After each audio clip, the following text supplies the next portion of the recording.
चरित्र सुनवे को रसिया राम लखन सीता मन रसिया रूप धरि सियहि दिखावा विकट रूप धरि लंक जरावा रूप धरि असुर सहाय रामचंद्र के काज सवार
में जब उनको संतुष्टि नहीं मिली सारे पुराण लिखने के बाद, तब सबसे अंत में क्या लिखा गया? श्रीमद् भागवत महापुराण लिखा गया।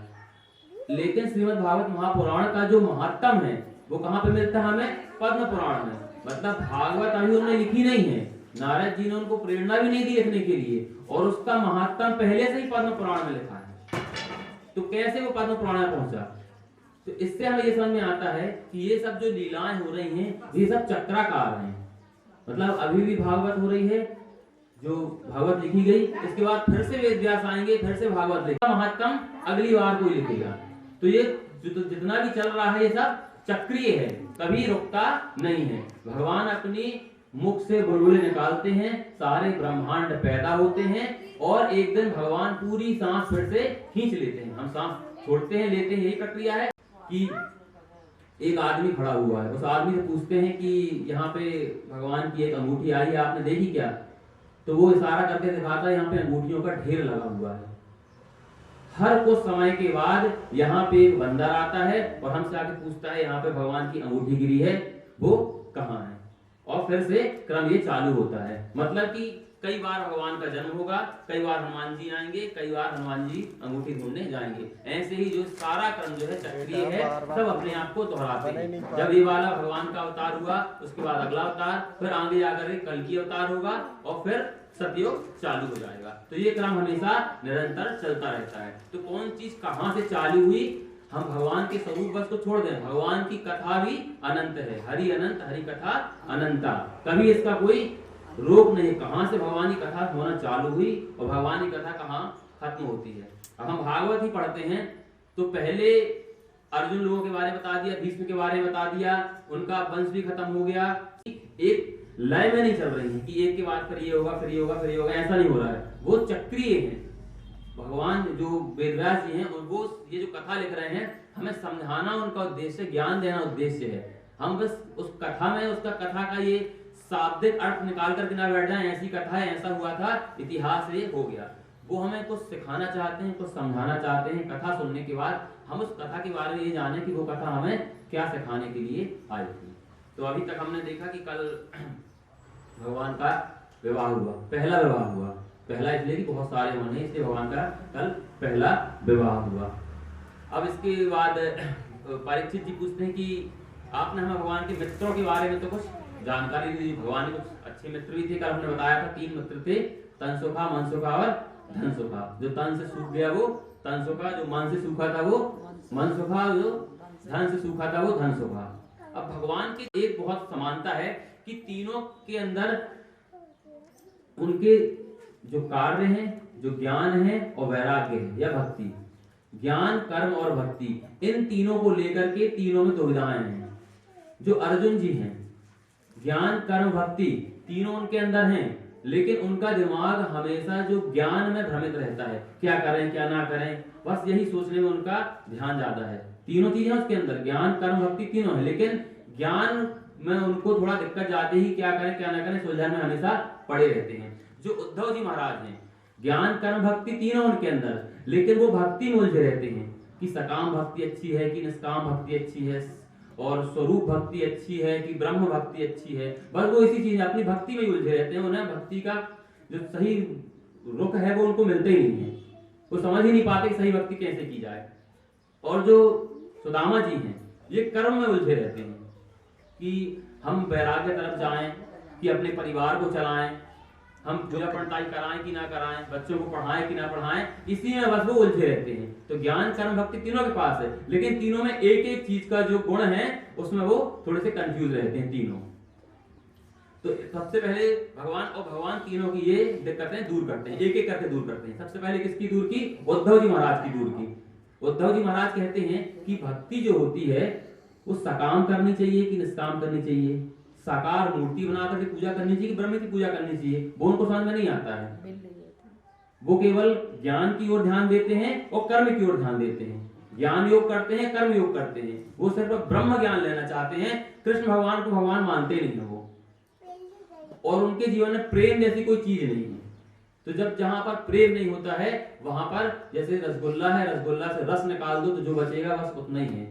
ज्ञान है, कर्म है, लेकिन उसका रस निकल जाए तो उसको खाने में कैसा लगेगा? बस ज्ञान कर्म से उतना ही है। रस क्या है? प्रेम है। तो उद्धव जी के पास में प्रेम नाम की चीज नहीं है। सिर्फ ज्ञान और वैराग्य की उनसे बातें कर लो, हैं ब्रह्म ज्ञानी, उनसे बड़ा ज्ञानी उस पूरे जो अपने भागवत में बहुत बड़े ज्ञानी है वो, लेकिन प्रेम नाम की उनके पास कोई चीज नहीं, प्रेम को समझते नहीं है वो। तब कृष्ण भगवान कहते हैं आपको भी प्रेम हुआ कि नहीं हुआ? तब वो कहते हैं कि हमें प्रेम समझ में नहीं आता है। तब उन्होंने कहा कि इसकी तो मैं इलाज की जरूरत है, तो मैं करवाना चाहिए। तो कौन इसका सबसे अच्छा डॉक्टर जो इस चीज में बड़ी डिग्री MS MBBS करके आए वो जानता होगा। तो गोपियों से अच्छा प्रेम के बारे में कोई नहीं जानता।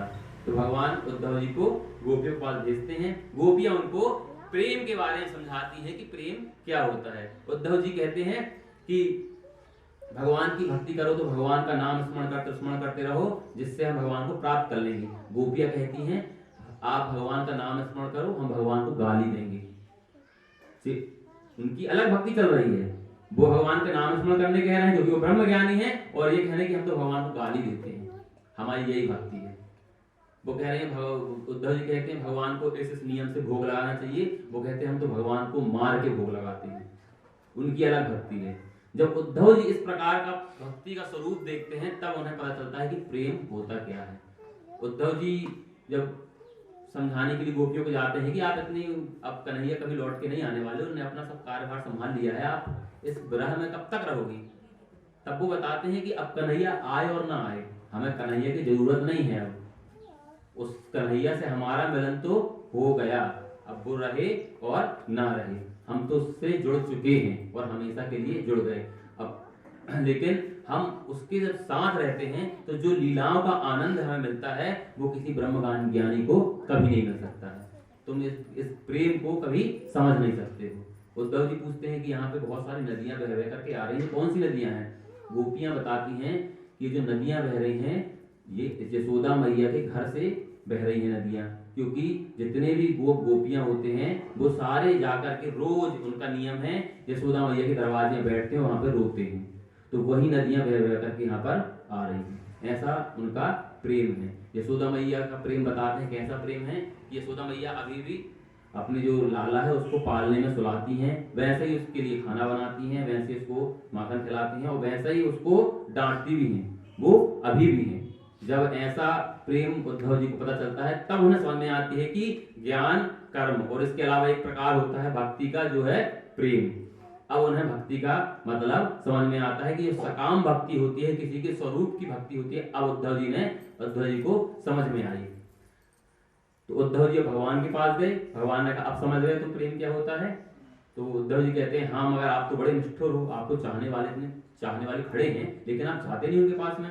तब भगवान कहते हैं ये सब हमारी लीला है, हम तुम्हें ज्ञान देना चाह रहे थे इसलिए वहां भेजा, सिखाया, बाकी अब हम तुम्हें दिव्य दृष्टि दे रहे हैं और हम देखो हम क्या कर रहे हैं। उनको भगवान ने दिव्य दृष्टि दी और दिखाया कि जो वृंदावन पहले से है, जैसे मक्खन वो खा रहे थे आज ही मक्खन खा रहे हैं, वैसे गोपियों के साथ खेल रहे हैं, वैसे ही गाय चरा रहे हैं, सब कुछ आज भी वृंदावन में वैसे ही हो रहा है। और आज हम जहाँ बैठ कथा कर रहे हैं आज भी वैसे ही वृंदावन में एक वृंदावन है जहाँ पे ये सब क्रियाएं चल रही हैं। हम सब बोलते हैं कि हम वृंदावन का धाम चाहिए, तो ये जो वृंदावन है वो एक अलग वृंदावन है, वहां तो जाना ही चाहिए, लेकिन एक वृंदावन ऐसा है भगवान का दिव्य वृंदावन जहाँ पे ये लीलाएं रोज चल रही हैं। आज भी कहीं ना कहीं भगवान गाय को चराने जाते हैं, आज भी कहीं ना कहीं भगवान किसी के घर में मटकी फोड़ रहे हैं। उस वृंदावन का धाम परम धाम है, वो वहां हमें पहुंचना है। तो ऐसा उद्धव जी को ज्ञान दिलाया। फिर ज्ञान दिलाया किसको? अर्जुन जी को गीता में। जब उनको लगने लगा कि क्या करें क्या ना करें, जब उनको ज्ञान से वो भ्रमित हो गई क्या सही करने लायक है क्या नहीं करने लायक है, तब भगवान ने उनको ज्ञान दिया कि तुम्हें जो कर्म है, अपना कर्म तुम्हारे हाथ में है, तुम वह करो, उसका फल देना ना देना हमारे हाथ में है। हमने फसल के लिए बीज बो दिया, अब हम इतना अधीर क्यों होते हैं कि जल्दी से फसल हो जाए? अब तो तुम्हारे हाथ में नहीं है, अब तुमने बो दिया है, अब उसमें फल होना है नहीं होना है, पेड़ कैसा होगा वो अपने हाथ पे नहीं है, उसको छोड़ दो। लेकिन हम क्या होते हैं? अधीर होते हैं।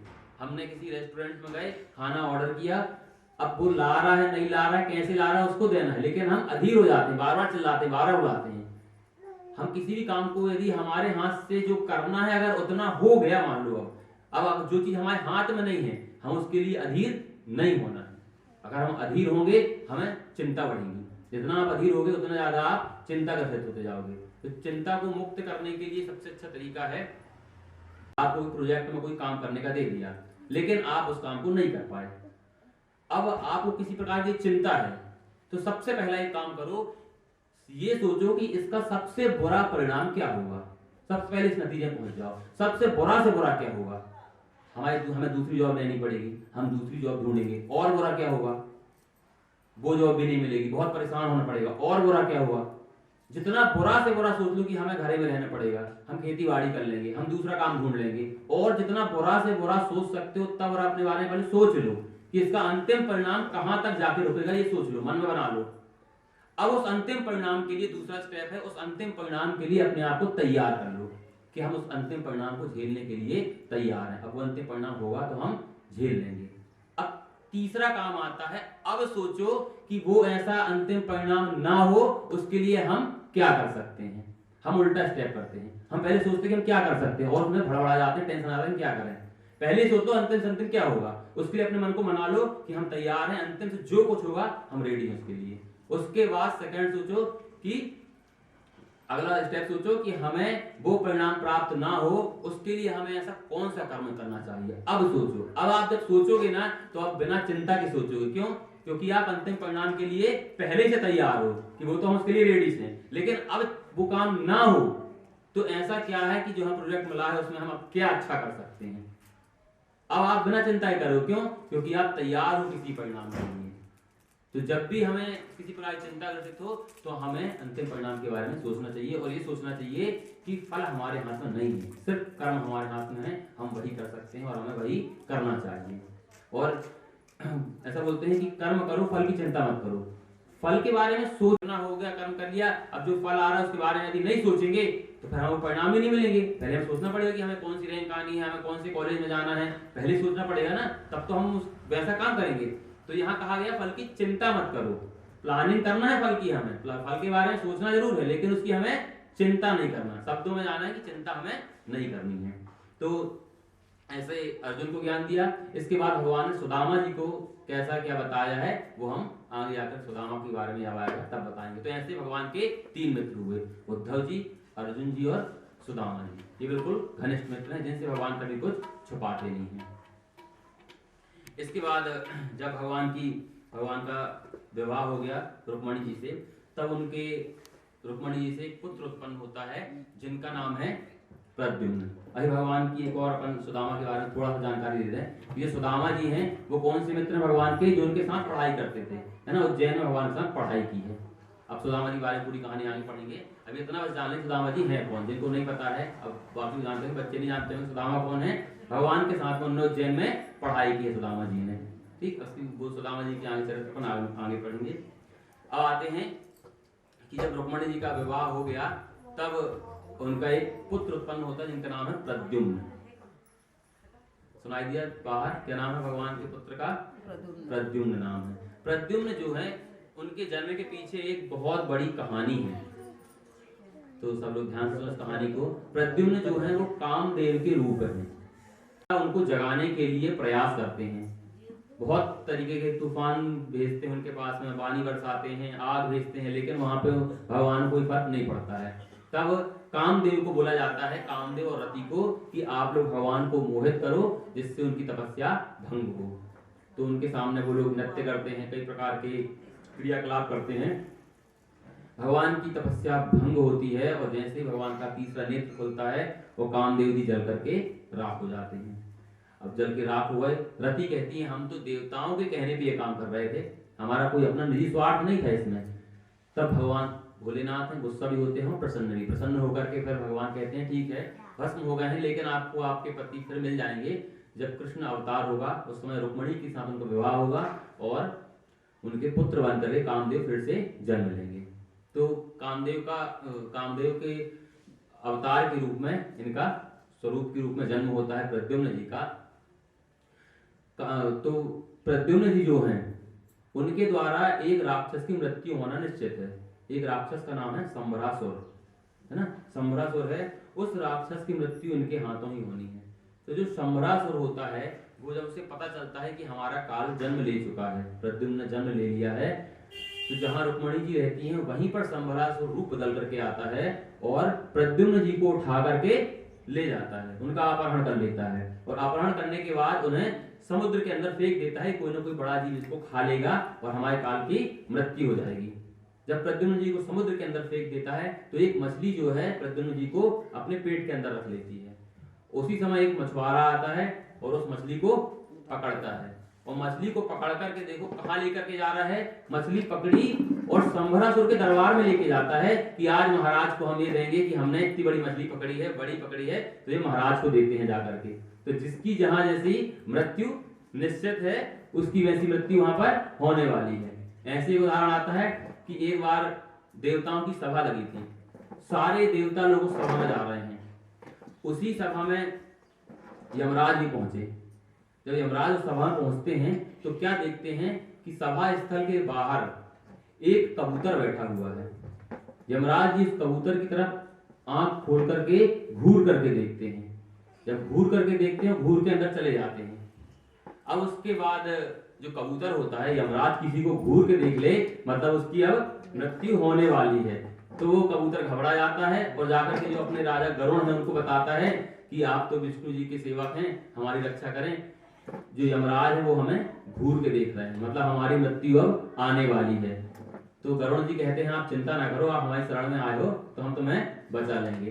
तो गरुड़ जी क्या करते हैं, बोलते हैं कबूतर से हमारी पीठ में बैठो। कबूतर उनकी पीठ में बैठता है और गरुड़ जी उनको 7 समुद्र पार एक पहाड़ी है, उस पहाड़ी में एक गुफा के अंदर उसको छुपा करके आ जाते हैं कि यहाँ कभी यमराज पहुंच नहीं सकता, आप तुम चिंता नहीं करो। इसके बाद गरुड़ जी जो भगवान लोगों की जो मीटिंग चल रही थी वहां पहुंच जाते हैं और वहां जाकर के जब मीटिंग खत्म होती है, जब यमराज बाहर आते हैं तो गरुड़ जी पूछते हैं हमारा एक भक्त है, कबूतर है, आप उसे घूर के क्यों देख रहे थे?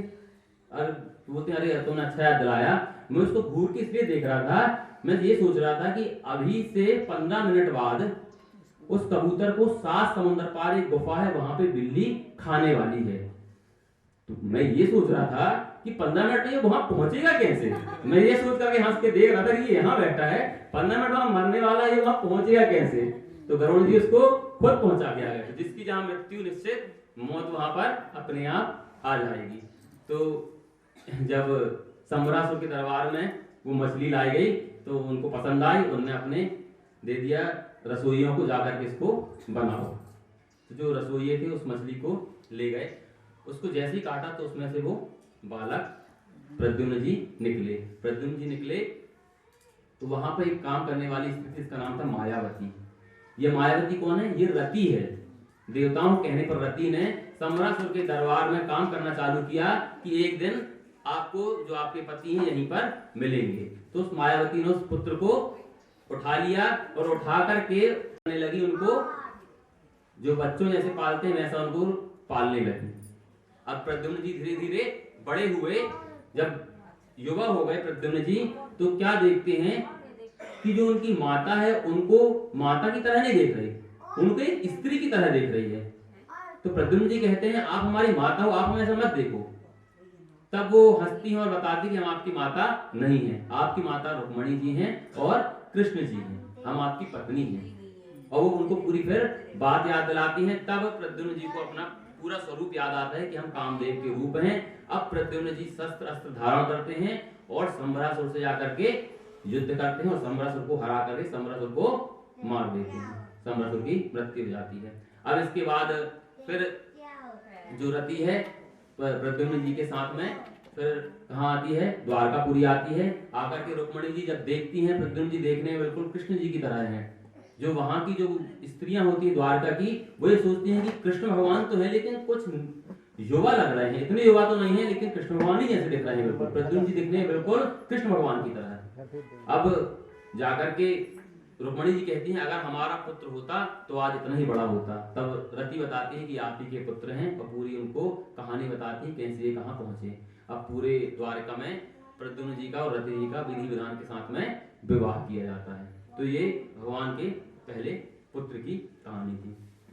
इसके बाद जो श्यामंतक मणि है ना, सुना होगा कभी आपने, श्यामंतक मणि है। इस मणि की विशेषता है कि ये रोज 8 भार सोना उगलती है। 8 भार मतलब, एक भार का मतलब होता है 20 तोला, एक भार मतलब 20 तोला। ऐसे 8 भार सोना उगलती है, मतलब 160 तोला सोना रोज उगलती है ये मणि। ये इसका नाम है श्यामंतक मणि।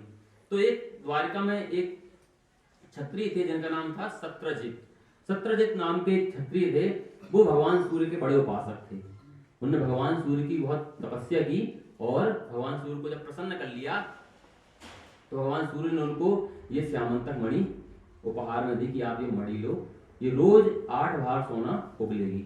अब सत्रजित जो है वो उस सोने का इस्तेमाल करके बहुत अमीर होते गए, द्वारका के सबसे अमीर व्यक्ति बन गए। जब कृष्ण भगवान को पता चला तो उन्होंने उनको सभा में बुलाया और उनको समझाया कि आप इतने सोने का आप क्या करेंगे, आप एक काम करिए, ये जो सोना है और जो मणि है ये हमें दे दीजिए ताकि हम प्रजा के कार्य में इसको लगा सकें। आप इतने पैसे क्या करेंगे, प्रजा के उपयोग में आना चाहिए। ये होता ना कि मान लो जमीन से कोई खजाना निकलता है तो वो उस व्यक्ति का नहीं होता, वो पूरे देश का हो जाता है खजाना। तो भगवान ने कहा ये मणि हम सब की है, आप इसे इस खजाना जब इतना निकलेगा कोई व्यक्ति अमीर होता जाएगा, यदि सब व्यक्ति अमीर हो जाएंगे तो जो बैलेंस बना वो गड़बड़ हो जाएगा। तब भगवान कहते हैं इसको राज्य के लिए हमें लगाना है, आप दे दीजिए। तो वो जो सत्रजित थे वो मना कर देते कि हम नहीं देने वाले हैं, यह भगवान ने दिया है, ये हमारी अपनी है।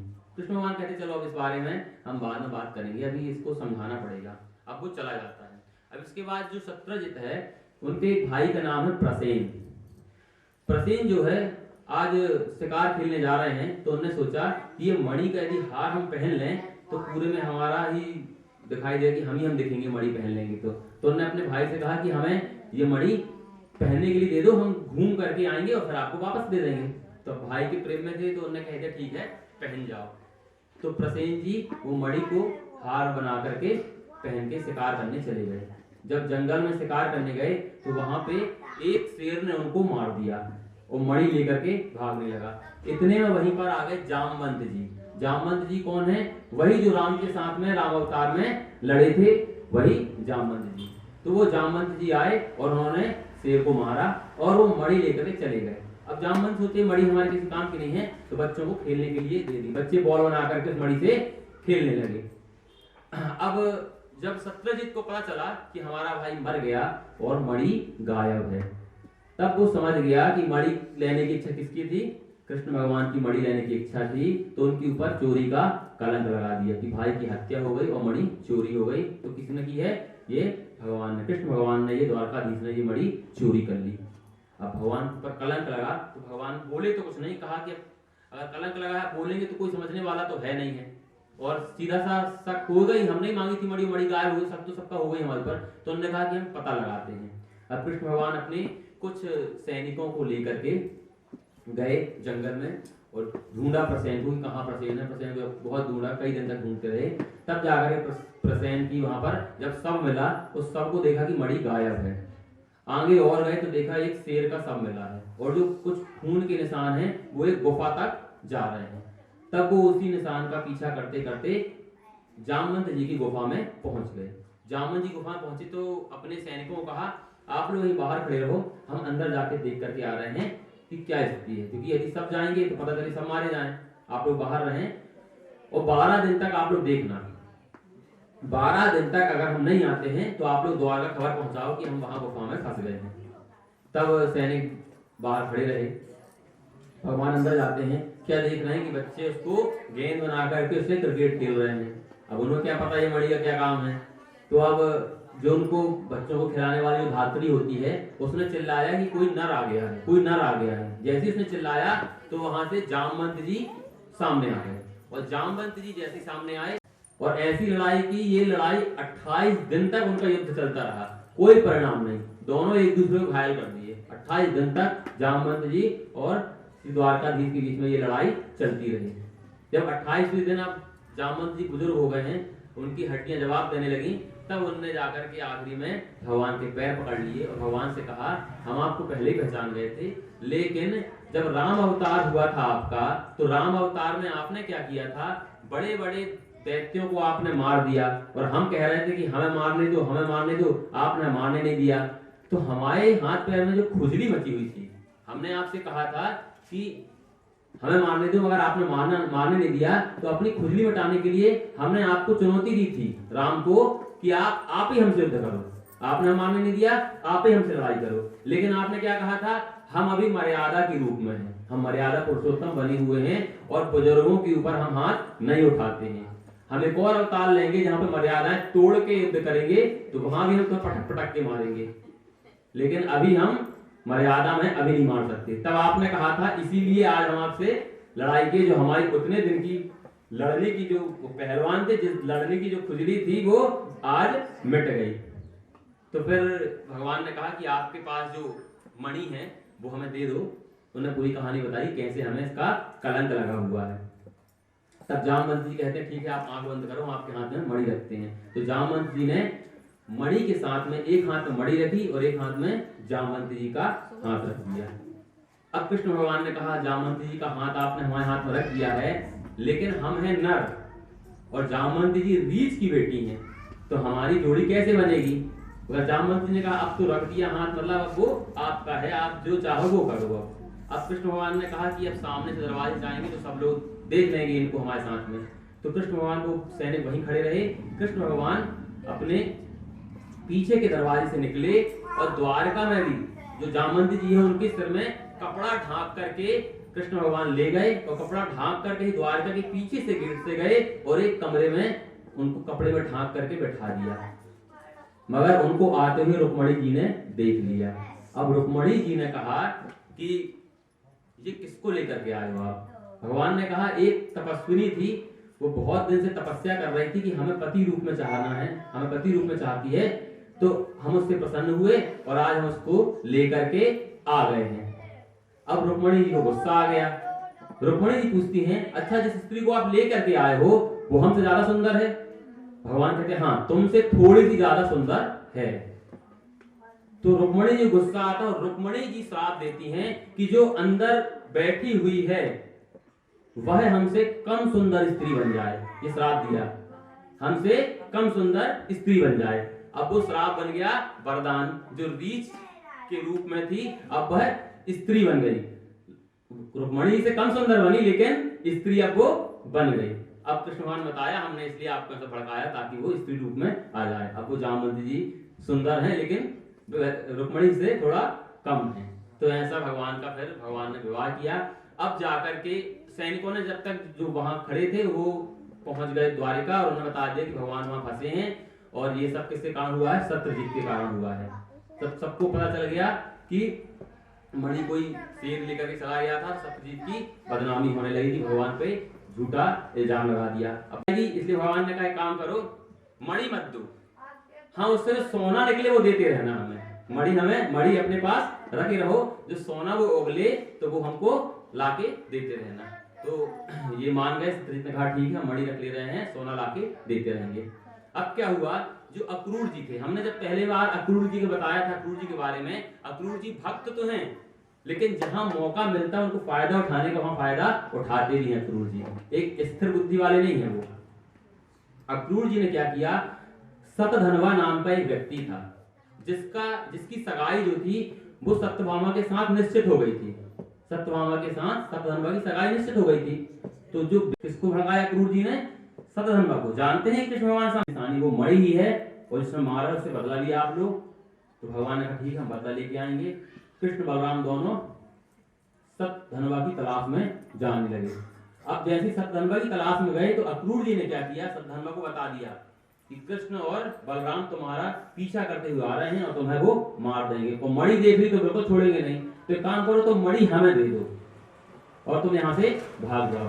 तो अक्रूर जी ने मणि अपने पास रख ली और सतधनवा को भगा दिया। अब भगवान सतधनवा के पीछे, मणि अगर किसी के पास नहीं तो गई कहाँ फिर मणि?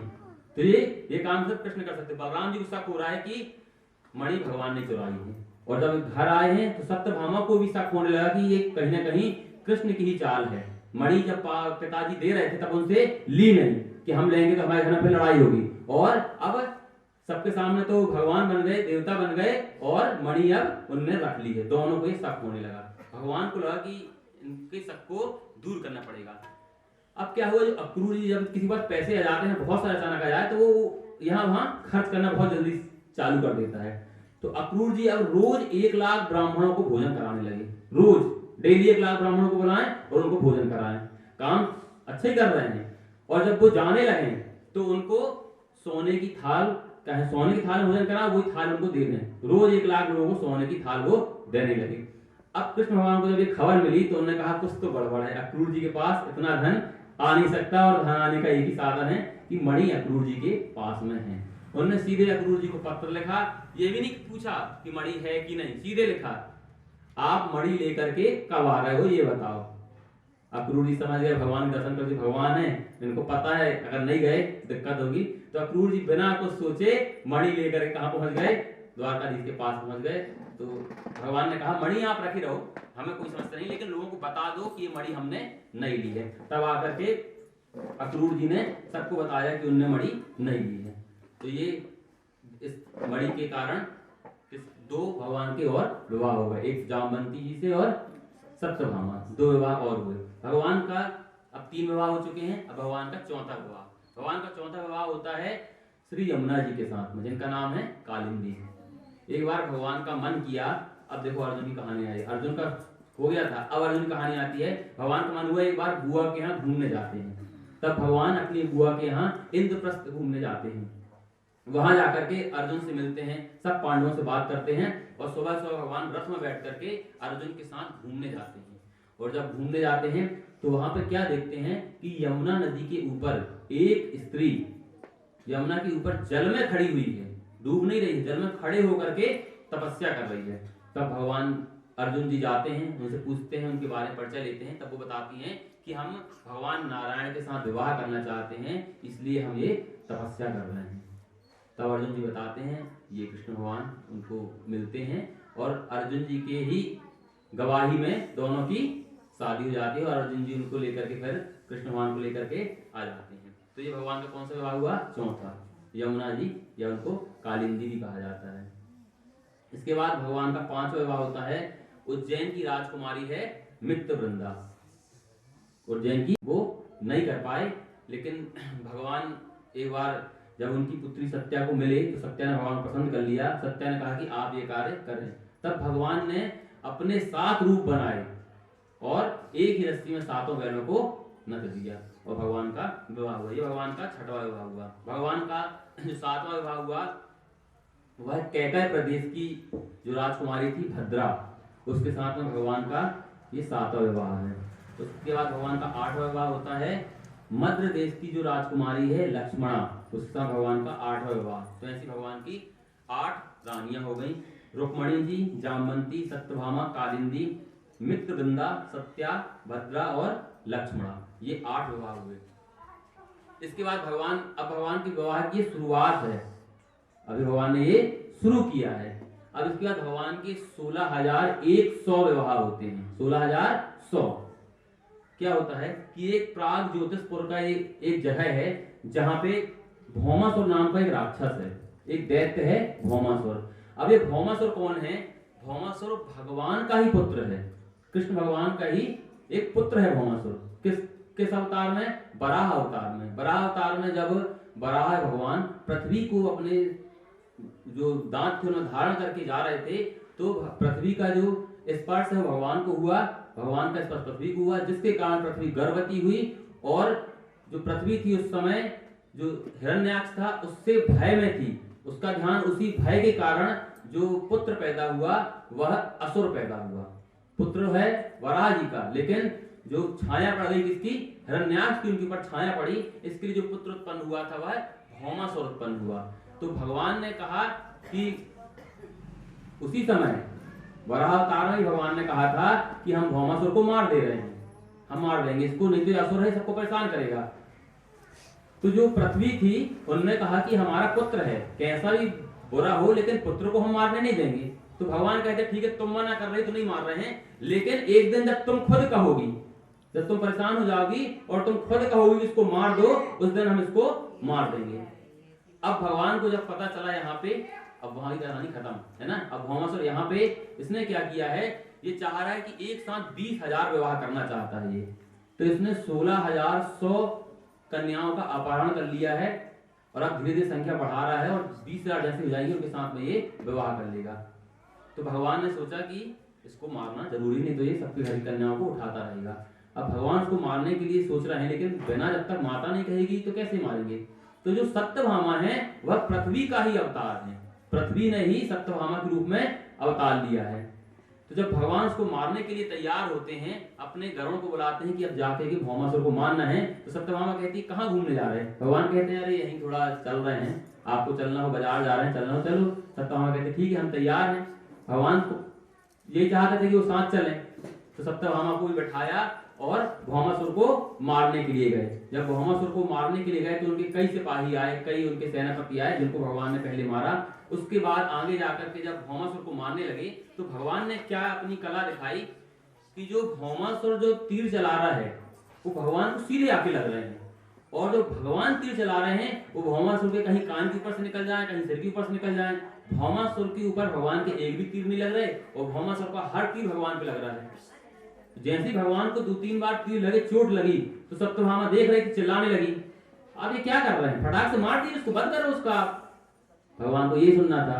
सत्यभामा उनकी माँ है, जैसे उन्होंने कहा कि इसको मार दो, तो अगला तीर आने से पहले ही भगवान का चक्र गया और भौमासुर को खत्म कर दिया।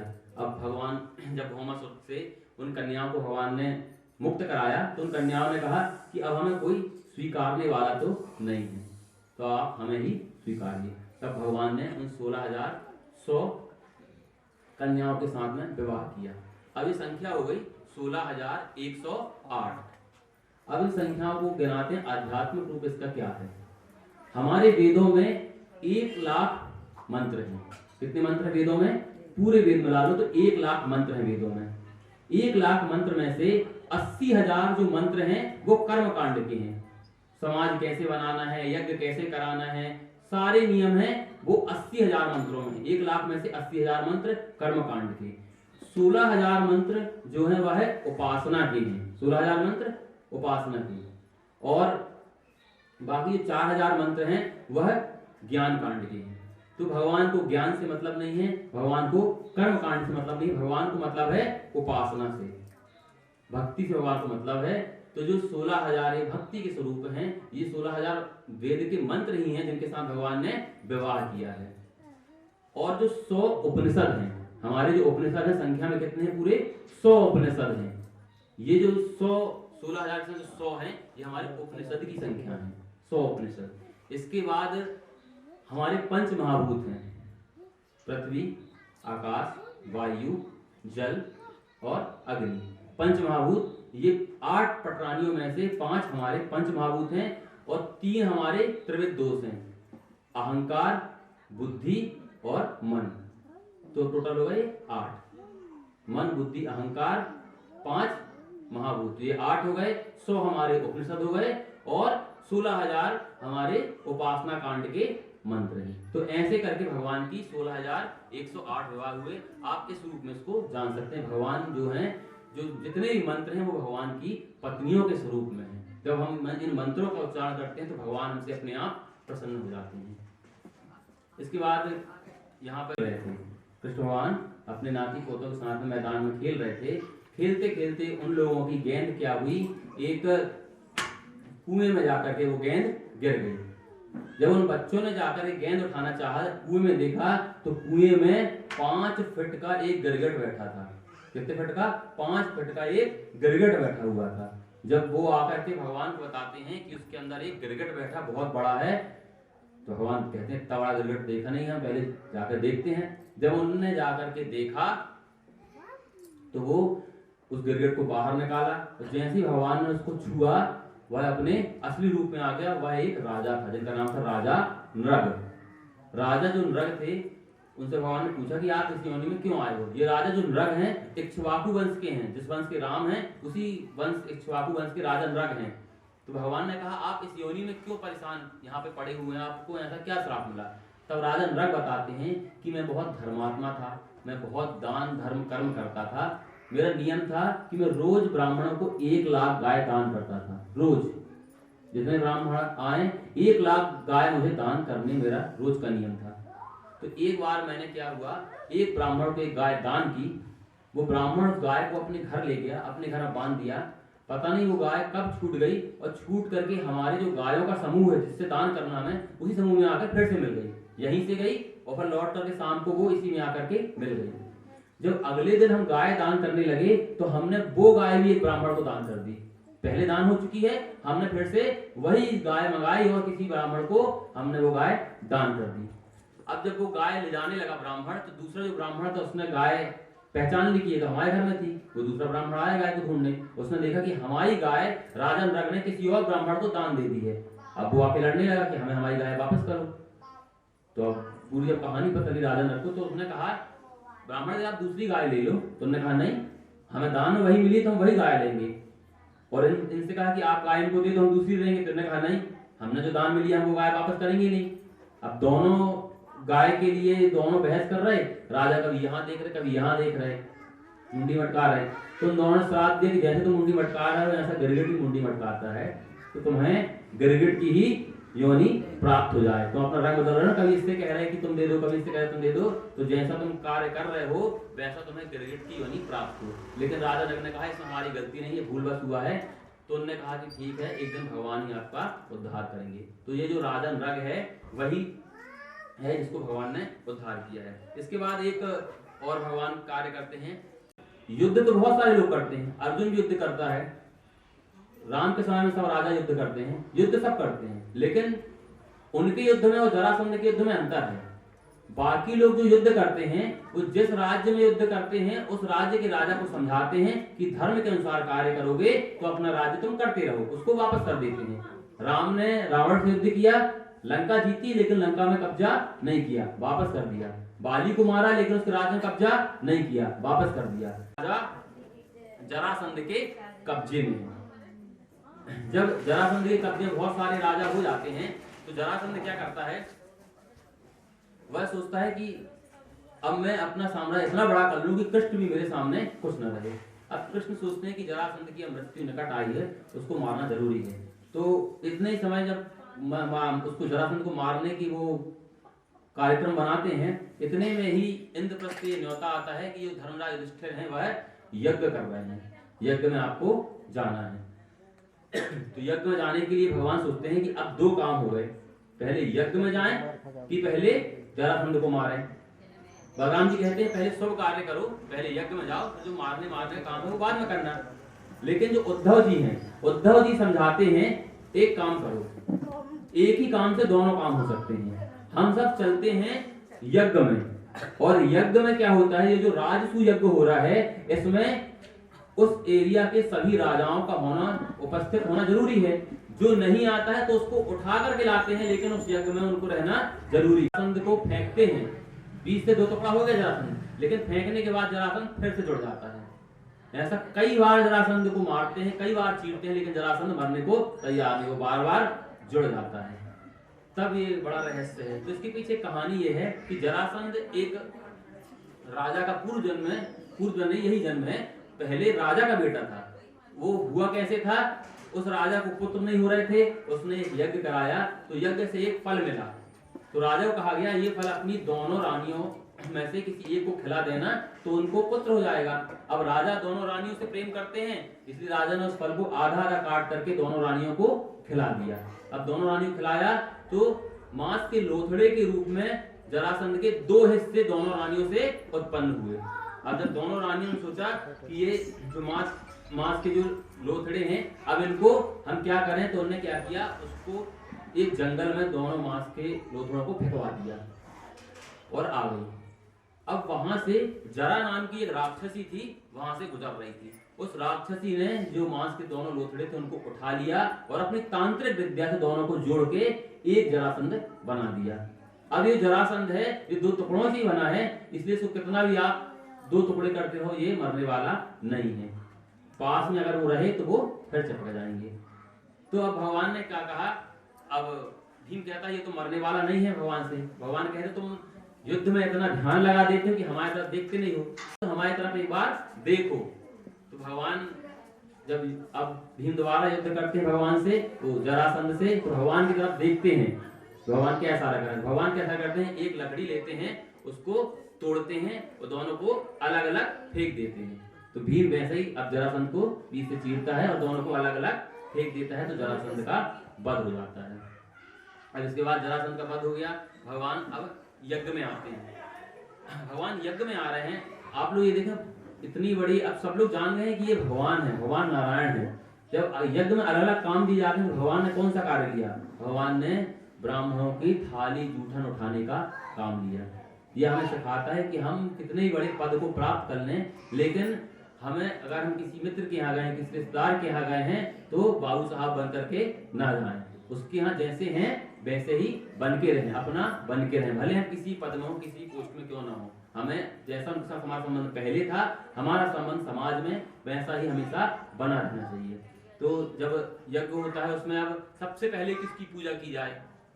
तो सब लोग ये कहते हैं कि जो कृष्ण भगवान है वही पूजनीय हमारे बीच में, अपन लोग उन्हीं की पूजा करें। तो सब भगवान की पूजा करने के लिए तैयार होते हैं। लेकिन इतने में आ जाता है शिशुपाल। शिशुपाल को पहले से ही भगवान से बहुत दुश्मनी है, विवाह होते होते रह गया, चूक गया उसका। तो अब शिशुपाल क्या करता है? शिशुपाल जो है भगवान का रिश्तेदार ही है, देवकी की एक और बहन है, उसका ही बेटा है, मौसी का ही लड़का है शिशुपाल। और जो जब शिशुपाल पैदा हुआ था तो शिशुपाल विकृत रूप में पैदा हुआ था। शिशुपाल की 4 आंखें थी, 2 आंखों के ऊपर 2 आंख और थी, और 2 हाथ और थे, 4 हाथ से पैदा हुआ था। तो जो ऋषि गण थे उन्होंने ये भविष्यवाणी की थी कि जो जिसके छूने से इसकी 2 आंखें और 2 हाथ निकल जाएंगे अपने आप, उसी से इसकी मृत्यु होगी, कोई इसको मारेगा। तो कृष्ण भगवान एक बार उसको खिलाने के लिए गए और अपनी जैसी गोदी मिली तो उसकी दोनों आंखें गिर गई, दोनों हाथ गिर गए। तो माता समझ गई कि कृष्ण ही एक दिन इसको मार देगा। तो माता ने कहा ठीक तुम मारोगे, लेकिन कम से कम इसकी 100 गलती तो माफ कर देना। भगवान ने कहा ठीक है, हम इसकी 100 गलती माफ कर देंगे, लेकिन 100 के बाद नहीं करेंगे। अब शिशुपाल आया राज दरबार में और कृष्ण भगवान के लिए कहता है कि ये पूजनीय व्यक्ति है ही नहीं है, इसकी पूरे जीवन में इसने ऐसे कोई अच्छे कर्म नहीं किए समाज में बैठाने लायक हो। अब भगवान सुन रहे हैं, बाकी सब भड़क रहे हैं, भगवान शांत करा रहे हैं कि उसको बोलने दो। भगवान चाहते हैं कि उसकी गिनती पूरी हो। भगवान उसकी गिनती गिनते जा रहे हैं, वो जितनी गाली दे रहे हैं भगवान गिर रहे हैं। और जैसे ही उसकी 100 गाली पूरी हुई, 1 से 1 गाली जैसे इसने दी, भगवान ने अपना चक्र निकाला, उसकी गर्दन काट दी। तो शिशुपाल का वध हो गया। अब यहाँ पे शिशुपाल का वध हुआ, यज्ञ पूरा हुआ। जो है हमने सुदामा जी के बारे में जितने भी अभी तक हम चरित्र देखते हैं, उस सुदामा जी को बहुत गरीब, लाचार, दरिद्र बताया गया है। सुदामा जी परम विद्वान व्यक्ति हैं, उनके जैसा ज्ञानवान व्यक्ति उस जगह पर नहीं है। और वो दरिद्र नहीं है, ज्ञान का भंडार है उनके पास में, ज्ञान का खजाना है उनके पास में। अगर वो लक्ष्मी चाहें, जिस दिन चाहे उस दिन आ जाए लक्ष्मी, लेकिन वो वैसा कर्म नहीं करना चाहते। उनके जिस राज्य में वो रहते हैं, उनके राज्य में ऐसी प्रथा है कि राजा को जाओ और बढ़िया अच्छी अच्छी राजा के लिए संस्कृत में कविताएं, श्लोक बोलो और राजा से धन लेकर के आ जाओ। तो उनके मोहल्ला के जितने ब्राह्मण हैं सब राजा के दरबार में जाते हैं और धन ले लेकर के राजा की तारीफ करते हैं, उनकी गुणगान गाते हैं, संस्कृत के श्लोक पढ़ते हैं उनके लिए। राजा खुश होता है और पैसे लेके आते हैं। तो उनके यहाँ सब धनवान है, लेकिन सुदामा जी की एक कुटिया बनी हुई है, वहां सुदामा जी गरीबी में रह रहे हैं। और वो जो गरीबी है उसमें ऐसा नहीं है कि वो दुखी है, वही उनका कहना है। हमें दिखाया जा रहा है कि वो रोते रहते हैं, ऐसा बिल्कुल नहीं है। परम तेजस्वी ब्राह्मण है वो, उनने कभी अपने मंत्रों को बेचा नहीं कि हम जाकर के राजा के लिए हम गुणगान गाएं अपने मंत्रों से, अपने श्लोकों से, और वो हमें धन दें। कभी नहीं किया उन्होंने। किसी बच्चे उनके यहाँ पढ़ने आते थे, लेकिन उनसे कभी पैसे नहीं लेते थे कि हम तुम्हें पढ़ा रहे हैं, तुम व्याकरण पढ़ा रहे हैं तो तुम्हें तुमसे पैसे लें, कभी नहीं किए। उनको जिसके घर से किसी का मन हुआ थोड़ा सा आटा दे गया, किसी का मन हुआ थोड़ा सा चावल दे गया, उनसे वो संतुष्ट थे, उससे वो खुश थे। हम ये दिखाते हैं, हम ये कहीं भागवत में नहीं लिखा कि वो बहुत गरीब निर्धन थे, कहीं ऐसा नहीं लिखा है। उनका जीवन अच्छे चल रहा था, बहुत खुश थे वो अपने जीवन से। दरिद्र उनका आभूषण था, वो उसी दरिद्र में वो खुश थे, उनको जरूरत नहीं थी। हम बोलते हैं कि पैसे नहीं है तो लोग घर नहीं चलता है, कम पैसे वालों को भी चल रहा है, वो हमसे ज्यादा खुश हैं। हम देखते हैं कि गांव के लोग अपन बड़ी बड़ी पोस्ट में नौकरी कर रहे हैं, पैसे कमा रहे हैं, 1 लाख 2 लाख महीने कमा रहे हैं, लेकिन जब दीपावली का त्योहार हो 5 दिन वो फ्री बढ़िया अपना त्योहार मनाएंगे, अपने रिश्तेदारों के यहाँ जाएंगे, मिलेंगे जुलेंगे।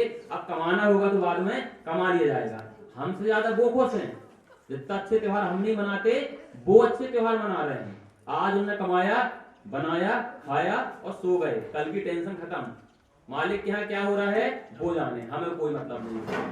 वो जोड़ के ऐसे रखते नहीं है, लेकिन हम सोते रहे और अब बीपी गोली और लौकी का सूप पी रहे हैं, तो पैसा आ गया लेकिन चिंताओं के कारण वो सारा सुख चला गया। तो जो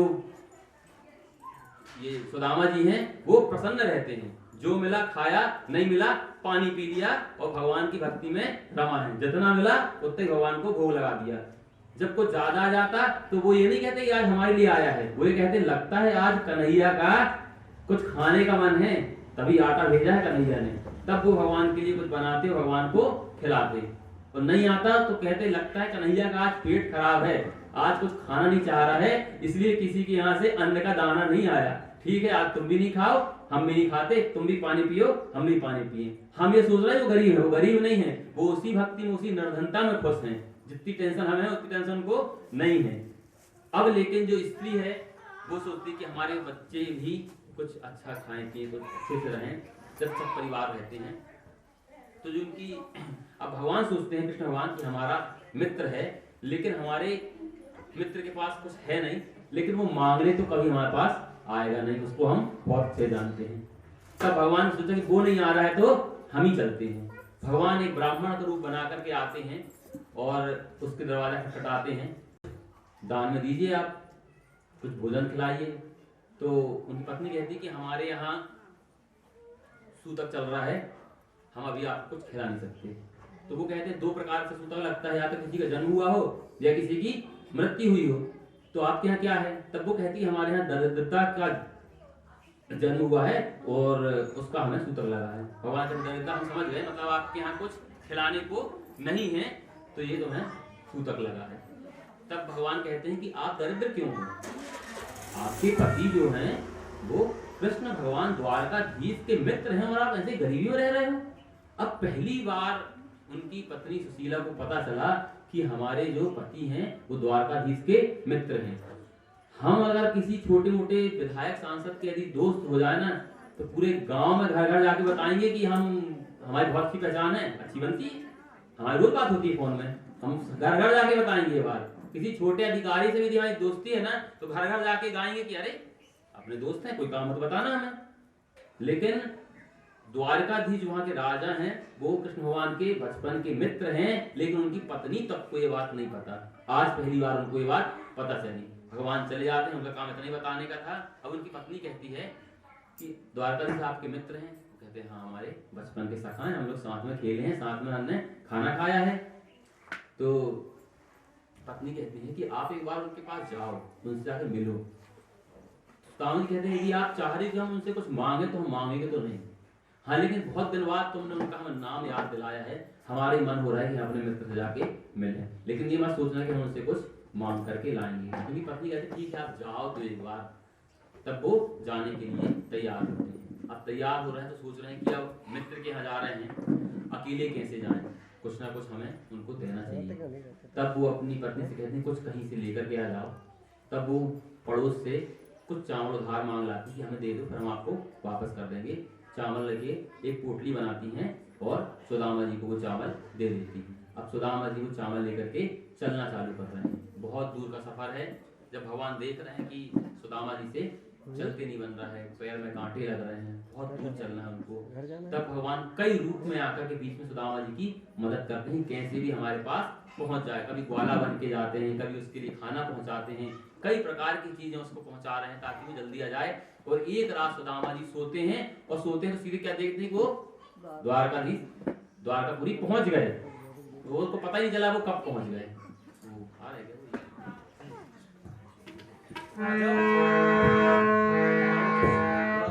रामा पूछत दीन दयाल को धाम, बतावत आपने नाम सुदामा। पूछत दीन दयाल को धाम,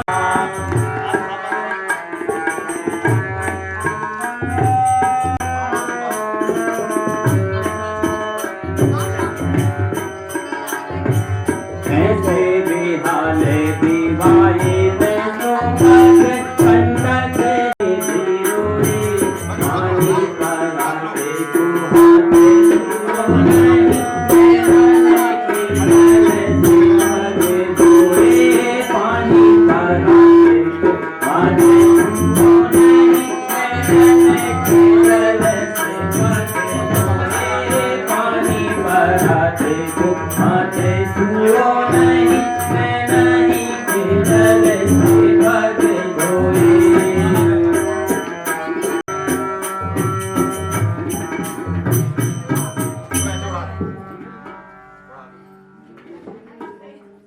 गले लगो तो खड़े होके गले लगो।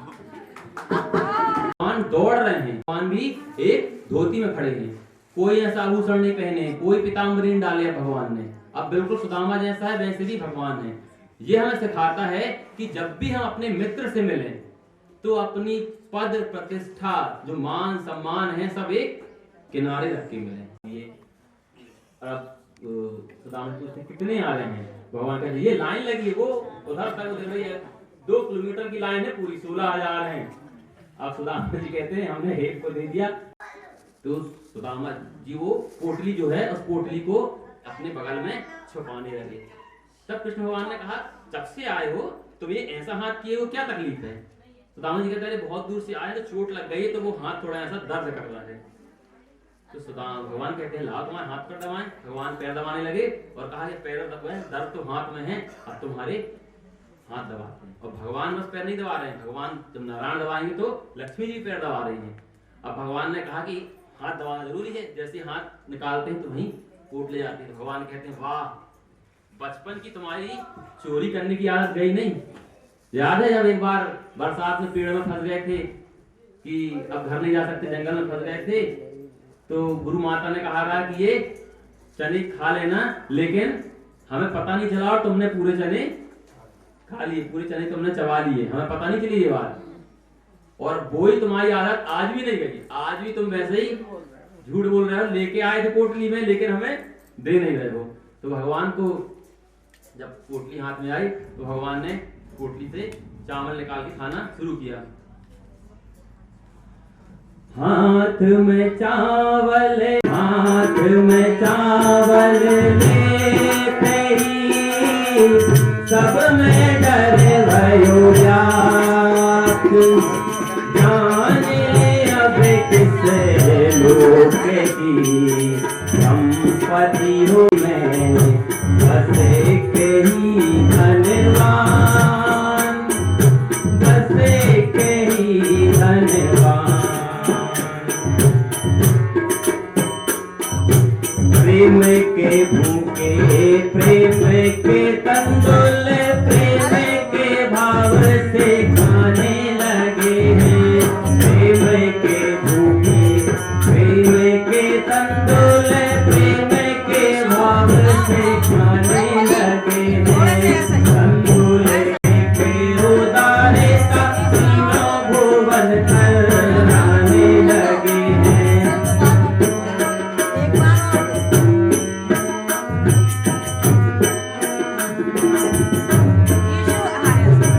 पहली मुट्ठी लेती प्रभु ने स्वर्ग से, पहली मुट्ठी लेती प्रभु से भी मुट्ठी में पृथ्वी लुटेता वैभव विप्र को सौंपे दिया है।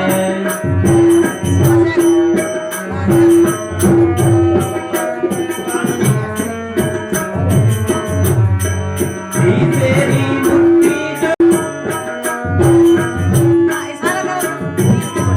तेरी मुट्ठी जो देने लगे तो वैकुंठ तो लक्ष्मी ने रोके दिया है।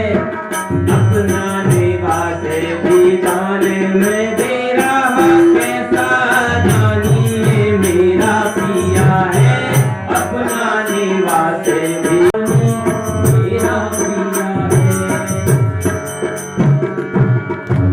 तो भगवान ने चावल, ब्रह्मलोक को भी स्वर्ग कहा जाता है, भगवान के लोक को भी स्वर्ग कहा जाता है, सब सुदामा के नाम में लिख दिया।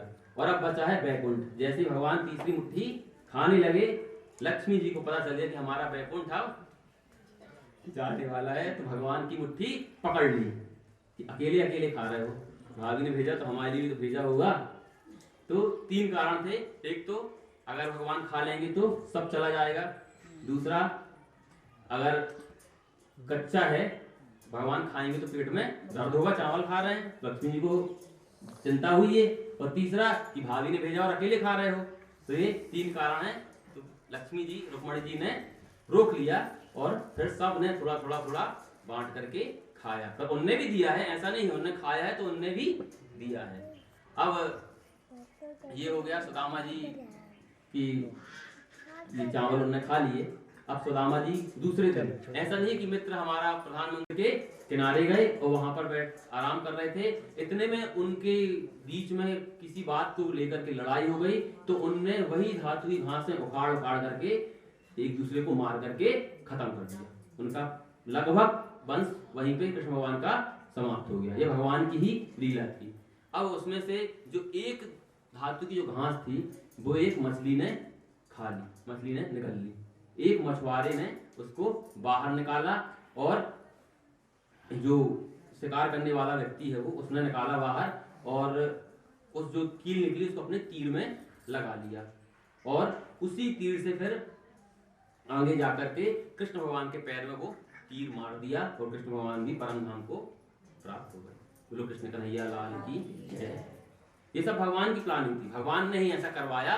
किसी बहाने जैसे राम गए थे और उन्होंने ये होने से पहले द्वारका में खबर पहुंचा दी थी कि द्वारका नगरी अब डूबने वाली है, तो वहां से सब चले जाएं।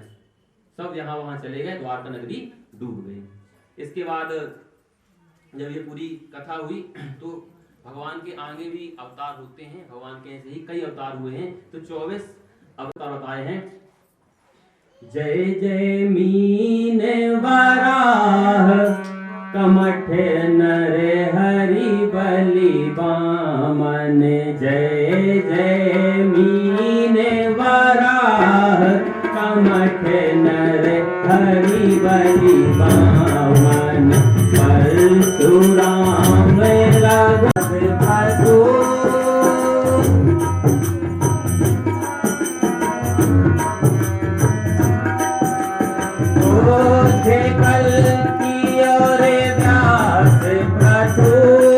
हरिहंस मन वंतर जगने सब है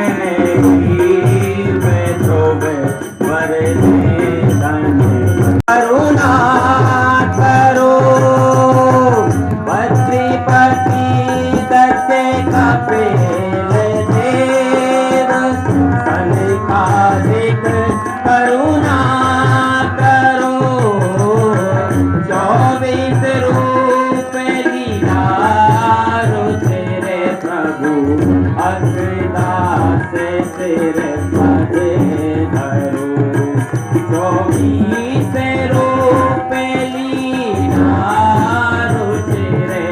की जो भविष्यवाणी है वो भविष्य पुराण में पहले से ही कर दी गई है कि भगवान का अगला अवतार चरण है कलयुग के अंत में। भगवान कल्कि के रूप में भगवान का अवतार होगा, जो कि घोड़े में बैठ करके आएंगे, हाथ में तलवार लेकर के उनका अवतार होगा। और जी महाराज की जय, भैरव बाबा की जय, मात नर्मदे हर हर महादेव।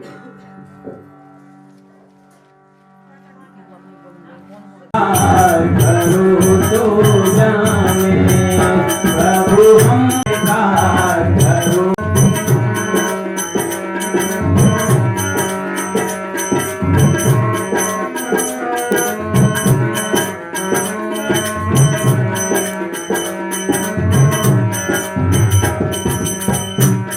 ज्ञानी जन तुम में तन में, ज्ञानी भी तुम में लय, ज्ञानी तुम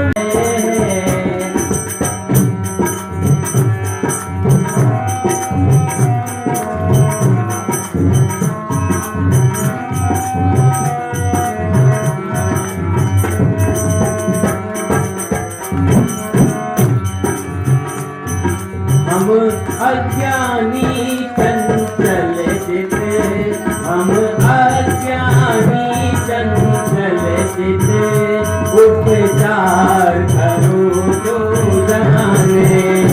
हम भी शरणागत हैं, स्वीकार करो तो जाने। प्रभु हम भी शरणागत हैं, स्वीकार करो तो जाने। स्वीकार करो तो जाने।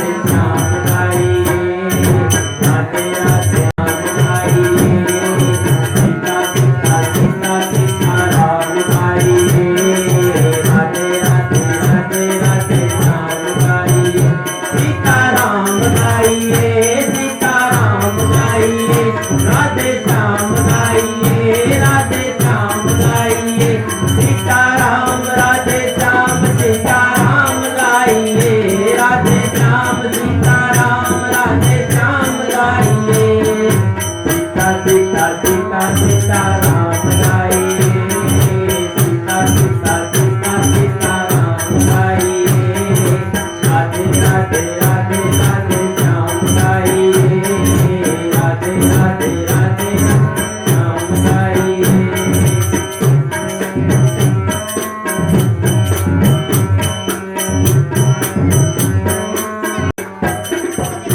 अंतर मन में सुमिरन कर ले, अंतर मन में सुमिरन कर ले, प्रेमामृत से जीवन भर ले, प्रेमामृत से जीवन भर ले, अंतर मन में सुमिरन कर ले, प्रेमामृत से जीवन भर ले, अंतर मन में सुमिरन कर ले, प्रेमामृत से जीवन भर ले। धीरे धीरे धीरे धीरे धीरे धीरे राम जी का साथ पाइए, धीरे धीरे राम जी का साथ पाइए, सीता सीता सीता सीता राम गाइए, सीता सीता सीता राम गाइए, सीता राम गाइए, सीता राम गाइए, राधे श्याम गाइए, राधे श्याम गाइए, सीता राम राधे श्याम सीता राम गाइए, सीता राम राधे श्याम सीता राम गाइए, सीता सीता सीता सीता राम गाइए, सीता सीता सीता सीता राम गाइए।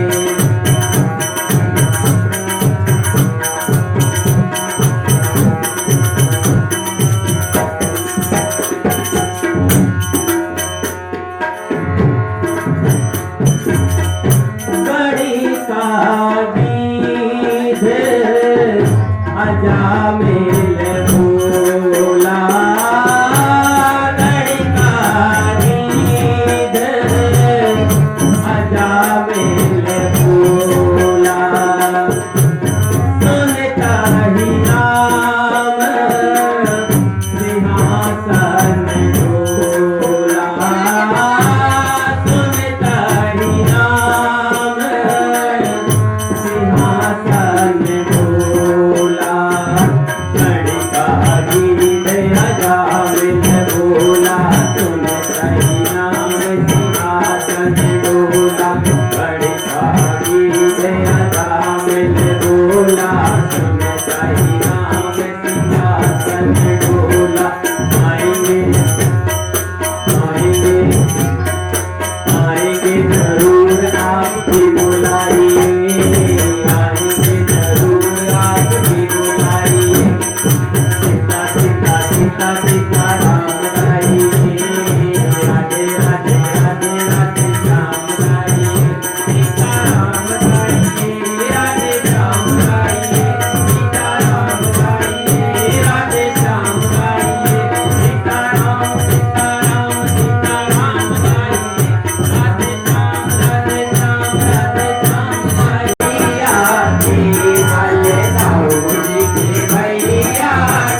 बल दाऊद के भैया थी, माई बल दाऊद के भैया थी, भारती कृष्ण कन्हैया थी।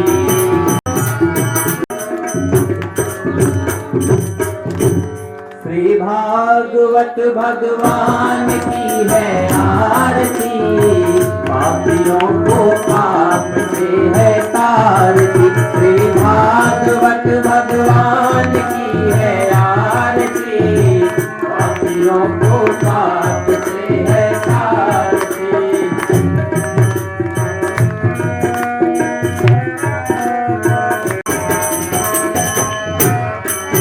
ये शांति गीत पावन पुनीत, पापों को मिटाने वाला, हर तरस कराने वाला। ये शांति गीत पावन पुनीत, पापों को मिटाने वाला, हर तरस कराने हरनी। श्री मधुसूदन की आरती, पापियों आरती। श्री भागवत भगवान की है आरती, पापियों को पाप से है तारती।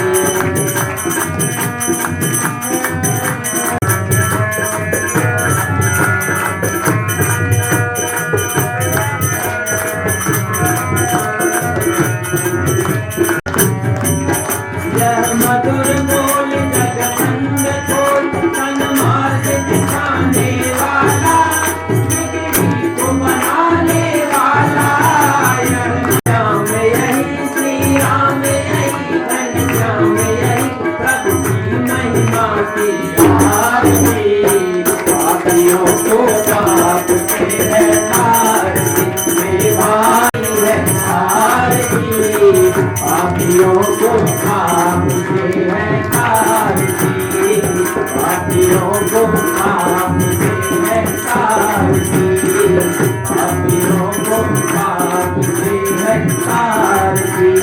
कर्पूर गौरम करुणावतारम, संसार सारम भजवेद्यारम, सदा वसन्तं हृदयारविन्दे, भवं भवानी शैवं नमामि।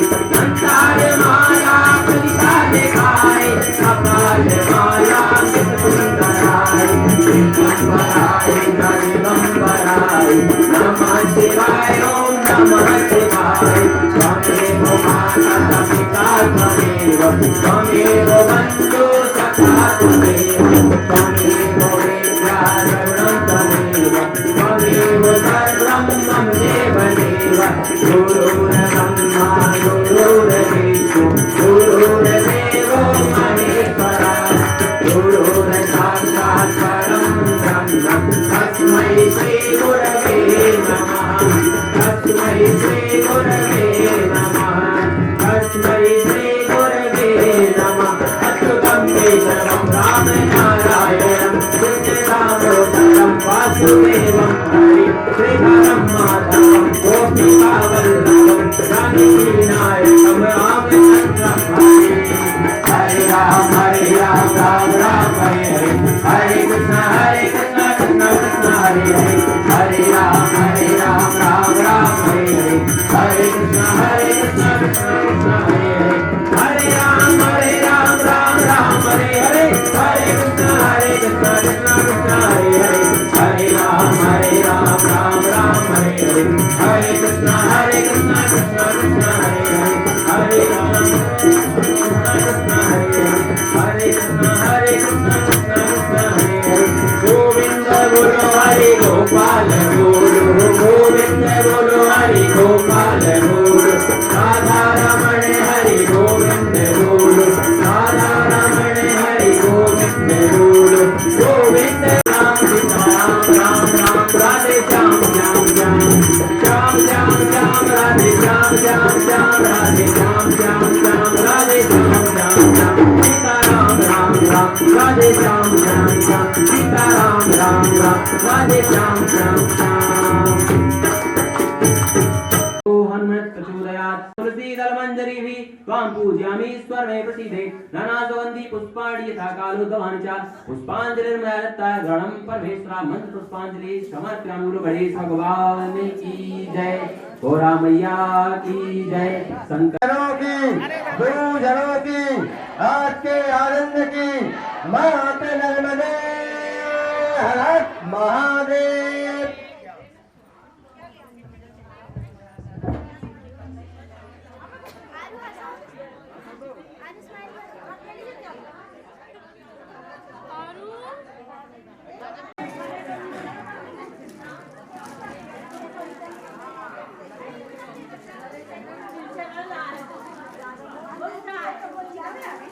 तो सबको पहले टीका लगा दे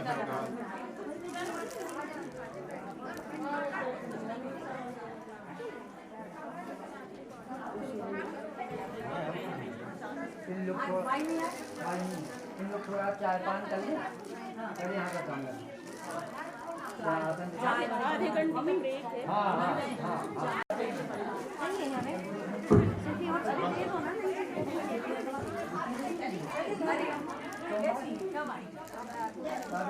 अरे अरे पाँव नहीं यार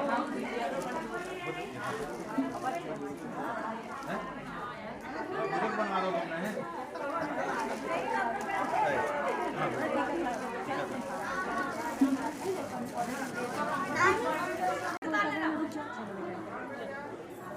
बीच में नहीं आ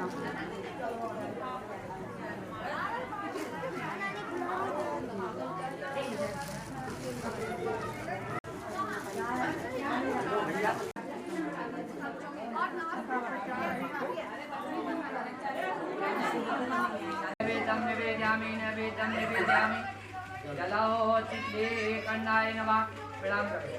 सर्वदेवं नमस्कारं नरदेवं नरतं नारायणदेव अग्निदेव भगवान की जय।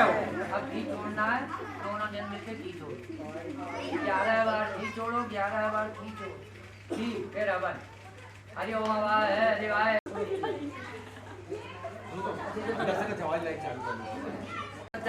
भास्कर देवाय स्वाहा चंद्रमा मंजो जाता चक्षा सूर्यो अजात स्वत्रादाय प्राणच्चा स्वाहा हवाय देवाय ओम भौमाय नमः स्वाहा सर्वे देवं विष्णुदेवाय श्री गुरुवे नमः स्वाहा।